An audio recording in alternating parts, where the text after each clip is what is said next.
దుకాణాలు బంద్ చేయాలి. దాని నుంచి చాలా మంది చనిపోతుండ్రు, చాలా మంది చచ్చిపోతుండ్రు, తాగి కింద పడిపోతుండ్రు, తాగి దెబ్బలు తగులుతున్నాయి, తాగి ప్రాణాలు పోతున్నాయి.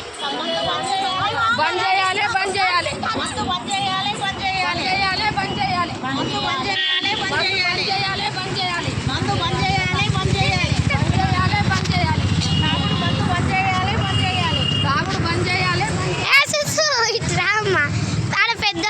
కోట్ల దుకాణాలు బంద్ చేయాలి, బంద్ చేయాలి, బంద్ చేయాలి, బంద్ చేయాలి. కోట్ల దుకాణాలు మూసేయాలి, మూసేయాలి, కోట్ల దుకాణాలను మూసేయాలి, కోట్ల దుకాణాలను మూసేయాలి, అందు దుకాణాలు అందు బంద్ చేయాలి, బంద్ చేయాలి, కోట్ల దుకాణాలు మూసేయాలి, కోట్ల దుకాణాలు మూసేయాలి. దాంట్లో నుంచి చాలా మంది ప్రాణాలు పోతున్నాయి, చాలా సంసారాలు విడిపోతున్నాయి, భార్య పిల్లలు చాలా రోడ్ల పడుతున్నారు.